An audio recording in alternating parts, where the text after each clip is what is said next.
1904, la montée au Salève. La légende dit que c'est lors de l'une de ces pénibles ascensions à pied que germe l'idée de la moto-sacoche. Ils sont deux frangins, Henri et Armand Dufaux. Ils inventent dans leur chambre à coucher à Genève le premier moteur adaptable à tous les véhicules. Ils sont à peine sortis d'adolescence et ils inventent donc ce moteur qui s'installe dans le cadre de n'importe quelle bicyclette. Et la promesse de l'époque, c'était vraiment de transformer votre vélo en sorte de motocyclette en vraiment 5 minutes. 1899, ils créent une société.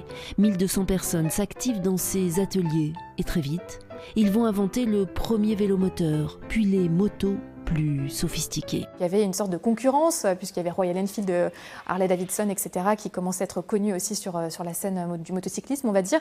Donc en fait, ce qu'ils ont fait, c'est qu'ils ont simplement fait des améliorations continues de leur outil de production pour pouvoir créer des moteurs extrêmement fiables. Et ils ont aussi créé toute la culture du motard, finalement, en inventant les compétitions, en inventant tout le lifestyle qui va avec. Courses de côte et d'endurance, puis concours et compétitions.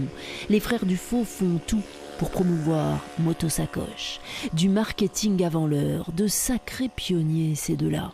Le moteur et le sigle MAG pour Motosacoche Acacia Genève s'exportent. C'est la consécration pour la marque suisse née à la frontière.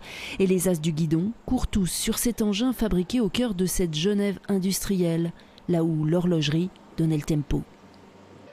C'est sûr que l'horlogerie elle avait un rôle prépondérant.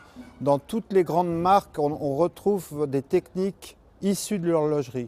Par exemple, pour les motosacoches, le fait d'avoir une machine qui passe entre les jambes obligeait d'avoir un moteur très fin. Infatigable inventeur qui crée la révolution à chaque invention. Une histoire qui aujourd'hui parle aux plus anciens, ceux qui roulent encore en Solex, mais qui font le détour devant une vitrine motosacoche. Maintenant, il aurait fallu le faire brun, peut-être. Peut-être que la couleur, elle n'est pas juste, mais il aurait peut-être fallu le faire brun, motosacoche. Un petit peu de nostalgie, voilà. Michel a eu le coup de foudre, comme Paul, le passionné, qui a lui aussi l'esprit moto dans les veines. Alors, entrepreneur avant tout, il a décidé de relancer la marque, sans essence, ni piston. Il avait la belle histoire, il a fallu inventer la suite. Pour nous, c'est vraiment un engagement de tous les jours parce que produire en Europe veut dire faire augmenter les coûts, veut dire avoir beaucoup plus de mal à trouver des fournisseurs qui ont été délocalisés il y a plus de 30 ans maintenant. Et donc arriver aujourd'hui à trouver les bonnes personnes, les bons fournisseurs au juste prix pour pouvoir monter un produit européen, c'est vraiment un casse-tête.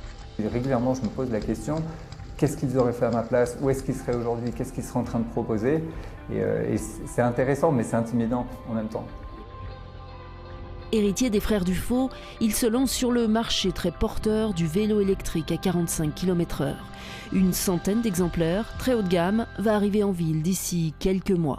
Un siècle plus tard, la légende continue.